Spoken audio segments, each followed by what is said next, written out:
Hello student, आज हम मैथिली शरण गुप्त द्वारा लिखित पाठ यशोधरा की व्यथा पढ़ेंगे। तो सबसे पहले हम मैथिली शरण गुप्त के बारे में कुछ जानते हैं। जो महत्वपूर्ण प्रश्न इनके जीवन परिचय से बनते हैं उनको देखते हैं। सबसे पहले पूछा जाता है कि मैथिली शरण गुप्त का जन्म कब और कहाँ हुआ था। तो मैथिली शरण जन्म का गुप्त चिरगांव, झांसी, उत्तर प्रदेश में सन 1886 ईस्वी में हुआ था। यानी ये प्रश्न पूछा जाता है कि मैथिली शरण गुप्त का जन्म कब हुआ था, तो इनका जन्म सन 1886 में हुआ था। कहाँ पर? तो चिरगांव, झांसी, उत्तर प्रदेश में इनका जन्म हुआ था। प्रश्न ऐसा भी आ चुका है कि चिरगांव में किस साहित्यकार का जन्म हुआ था, और 4 ऑप्शन थे, उनमें एक ऑप्शन मैथिली शरण गुप्त का भी था। अब इनकी प्रथम पुस्तक कौन सी थी? तो इनकी प्रथम पुस्तक रंग में भंग थी, जो संवत 1966 में प्रकाशित हुई। यानी इनके द्वारा लिखी हुई सबसे पहली पुस्तक का नाम क्या है? तो इनके द्वारा लिखी हुई सबसे पहली पुस्तक का नाम है रंग में भंग। इसके बाद इन्होंने संवत 1969 में भारत भारती इनकी प्रकाशित हुई इनकी रचना, जिससे इन्हें ख्याति प्राप्त हुई। यानी भारत भारती जो ग्रंथ है, रचना है इनकी, वो इनकी ख्याति दिलाने वाली रचना है, जो संवत 1969 में प्रकाशित हुई। मैथिली शरण गुप्त ने अपने जीवन में 2 महाकाव्य और 19 खंड काव्यों की रचना की है। इनकी रचनाओं में साकेत, यशोधरा, द्वापर, जय भारत, विष्णुप्रिया, जयद्रथ वध आदि इनकी रचनाएं हैं। ये आधुनिक युग के प्रतिनिधि राष्ट्रकवि कहे जाते हैं। यानी यदि हम कहें कि प्रथम राष्ट्रकवि किसे कहा जाता है, तो प्रथम राष्ट्रकवि मैथिली शरण गुप्त को ही कहा जाता है। ये इनके बारे में इनके लिए प्रसिद्ध है कि प्रथम राष्ट्रकवि कौन है। तो प्रथम राष्ट्रकवि आप मैथिली शरण गुप्त हैं। आज हम जिस भाषा को पढ़ते हैं, जिस भाषा में मिली है, इस भाषा को काव्य के रूप में प्रतिष्ठित करने का सबसे बड़ा श्रेय मैथिली शरण गुप्त को जाता है। यानी इन्होंने खड़ी बोली को काव्य के रूप में प्रतिष्ठित किया है। तो वैविध्य की दृष्टि से भी आपने जितने प्रकार के छोटे बड़े छंदों का प्रयोग किया, वर्तमान युग में कदाचित किसी ने उतने छंदों का प्रयोग नहीं किया। नारी के प्रति आपका दृष्टिकोण अत्यंत हास्यप्रद रहा है। आपकी रचनाएं राष्ट्रीयता से ओतप्रोत, यानी इनकी रचनाएं राष्ट्रीयता से भरी हुई हैं। ये जो पाठ है यशोधरा की व्यथा, इसमें अपनी पत्नी यशोधरा को अर्धरात्रि में सोता हुआ छोड़कर राजकुमार सिद्धार्थ स्वयं साधना के लिए राजमहल को छोड़कर कहीं चले जाते हैं। कवि ने वियोगिनी यशोधरा की विरह वेदना को इस कविता में प्रस्तुत किया है। क्वेश्चन ऐसा भी आ चुका है कि यशोधरा की व्यथा में किस चीज़ को व्यक्त किया गया है। तो यशोधरा की व्यथा कविता में यशोधरा की विरह वेदना, देखिए विरह वेदना होता है जब आपका प्रियतम आपको छोड़कर चला जाए, उसके वियोग में जो आपको दुख होता है, दर्द होता है, उसकी जो वेदना होती है, वही वेदना इसमें उजागर हुई है। तो इसमें राजकुमार सिद्धार्थ की पत्नी जो यशोधरा है, वो अपने विरह के, अपने वियोग के दुख को बताती हैं। तो कवि ने वियोगिनी यशोधरा की विरह वेदना को इस कविता में प्रस्तुत किया है। यह कविता यशोधरा द्वारा अपनी सखी को संबोधित है। प्रश्न ऐसा भी आ चुका है, यशोधरा की व्यथा कविता किसको संबोधित है? तो ये सखी को संबोधित है। कविता में प्राचीन षड ऋतु वर्णन परंपरा को आश्रय लिया गया है। यानी इसमें 6 ऋतुओं का वर्णन किया गया है। इन 6 ऋतुओं का वर्णन यशोधरा ने अपने विरह के माध्यम से किया है। यानी वो कहती है ऋतुओं का जो परिवर्तन है वो उसके विरह के प्रभाव के कारण है। इसके बाद यशोधरा विरह और सिद्धार्थ की तप साधना का ताप ही ग्रीष्म की तपन है। यहाँ पर ग्रीष्म की तपन किसे बताई है? यशोधरा के ताप को और सिद्धार्थ के तप की साधना को। वर्षा मानो सिद्धार्थ की करुणा का प्रतीक है। शरद सिद्धार्थ की शांति और शोभा को प्रदर्शित करते हुए यशोधरा के विरह को बढ़ाती है। शिशिर की ठंडी सांसें प्रिय की शीतल स्पर्श है। उसी प्रकार कवि ने हेमंत और वसंत ऋतु में भी यशोधरा के विरह भाव को प्रस्तुत किया है।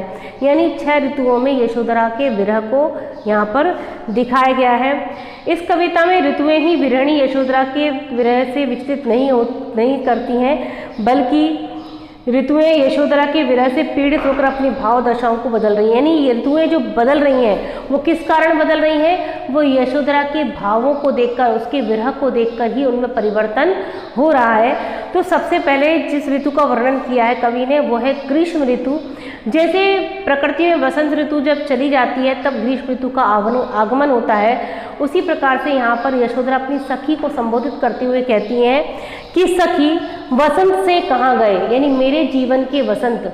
उसके जीवन के वसंत कौन है? राजकुमार सिद्धार्थ। तो मेरे जीवन के वसंत राजकुमार सिद्धार्थ कहाँ चले गए, यानी वो मुझे छोड़कर कहाँ को चले गए हैं, और मैं ऊष्मा से यहाँ रही। यानी जैसे प्रकृति में वसंत ऋतु जब चली जाती है तो उसके बाद, उसके जाने के बाद प्रकृति में ग्रीष्म ऋतु का आगमन होता है, उसी प्रकार से मेरे जीवन के वसंत कौन? राजकुमार सिद्धार्थ मेरे जीवन से चले गए हैं और मैं ग्रीष्म ऋतु की भांति यहाँ पर जलती हुई रह गई हूँ। मैंने ही क्या सहा, सभी ने मेरी बाधा व्यथा सही। यानी मेरी विरह की बाधा को, मेरे विरह की वेदना को, मेरे विरह के दुख को सिर्फ मैंने ही सहन नहीं किया, बल्कि मेरे साथ साथ सभी ने उसे सहन किया है।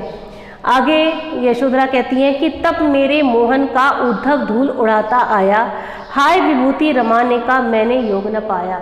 यहाँ पर यशोधरा अपने प्रेम की व्यापकता का परिचय देते हुए सिद्धार्थ को मोहन नाम से संबोधित करती हैं। मोहन यानी कृष्ण, यहाँ पर उनको कृष्ण के बराबर रखते हुए कहती हैं कि तप मेरे मोहन का, तप यानी तप साधना जो कि राजकुमार सिद्धार्थ कर रहे हैं, उस तप साधना के प्रभाव ऐसा है कि उनके आसपास की भूमि कैसी हो गई, तप साधना के प्रभाव से गर्म हो गई है और उसके कारण वहाँ की जो धूल है वो उड़ने लगी है, जो उद्धव की भांति क्या है उसके प्रियतम के संदेश को उस तक पहुँचा रही है। जिस प्रकार जब श्री कृष्ण गोकुल को छोड़ करके मथुरा चले गए थे तब उन्होंने अपना संदेश लेकर के उद्धव को गोपियों के पास भेजा था, उसी प्रकार वो कहती हैं ये जो धूल है ये उद्धव की भांति मेरे प्रियतम के संदेश को मुझ तक लेकर आई है। यानी मेरे सिद्धार्थ के तप साधना के प्रभाव से वहाँ की जो ज़मीन है वो सूख गई है, जिसके कारण ये जो धूल उड़ती हुई आ रही है, जो उनका संदेश मुझ तक लेकर आ रही है। तो हाय विभूति रमाने का मैंने योग न पाया। आगे वो कहती है कि सिद्धार्थ ने तो अपने शरीर पर विभूति यानी भस्म लगा ली है और वो योग साधना में लग गए हैं, तब कर रहे हैं, लेकिन मुझे तो ये सुअवसर भी प्राप्त नहीं हुआ कि मैं उनकी तरह भस्म लगाकर योग साधना करूं, क्योंकि वो तो मुझ पर अपने पुत्र की जिम्मेदारी छोड़कर आधी रात को मुझे अकेला छोड़कर चले गए हैं, लेकिन मेरे ऊपर राहुल जो कि उनका पुत्र है उसका दायित्व है, इस कारण मैं योग साधना भी तप साधना भी नहीं कर सकती। इसलिए वो कहती है कि मुझे तो ऐसा सुअवसर भी प्राप्त सिद्धार्थ की तरह नहीं हुआ है। सूखा कंठ पसीना छूटा मृग तृष्णा की माया।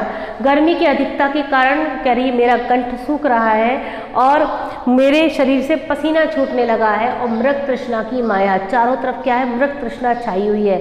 मृग तृष्णा एक प्रकार का भ्रम होता है कि सामने वो वस्तु है, लेकिन वास्तव में वो वस्तु वहाँ पर नहीं होती है।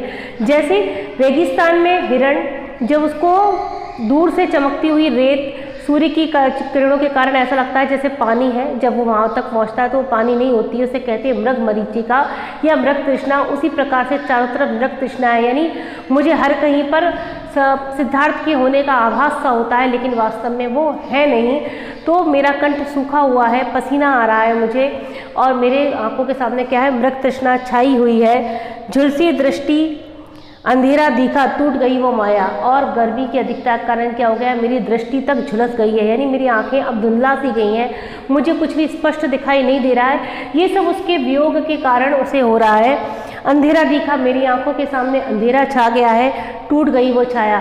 और जो आभास मुझे होता था, ऐसा लगता था जैसे कोई छाया, सिद्धार्थ की छाया मेरे सामने है, वो छाया भी अब टूटती हुई सी दिखाई दे रही है। यानी यहाँ पर उसका धैर्य कैसा होता जा रहा है, टूटता जा रहा है।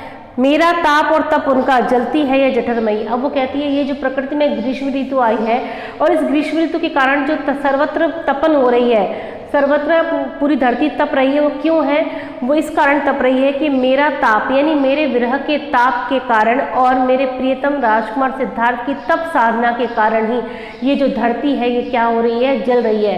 ये धरती पर जो ग्रीष्म ऋतु छाई है वो इस कारण है क्योंकि सिद्धार्थ तप कर रहे हैं, उनके तप के प्रभाव से और मेरे विरह के ताप के प्रभाव से ही प्रकृति में ग्रीष्म ऋतु का आगमन हुआ है। मैंने ही क्या सहा, सभी ने मेरी बाधा व्यथा स रही। इस प्रकार सिर्फ मेरे विरह की व्याथा को मैंने ही नहीं बल्कि संपूर्ण प्रकृति ने भी सहन किया है। तो यहाँ पर इस पहले पद में जो यशोधरा है वो ग्रीष्म के माध्यम से अपनी विरह की वेदना को व्यक्त करती है। वो कहती है कि ग्रीष्म का जो आगमन हुआ है, ये आगमन उसकी विरह की वेदना के कारण, उसके विरह के ताप के कारण, विरह के ताप यानी विरह के कारण जो उसका शरीर गर्म हो गया, उस ताप के कारण और उसके सिद्धार्थ की तप साधना के प्रभाव के कारण ही ये ग्रीष्म ऋतु का आगमन हुआ है।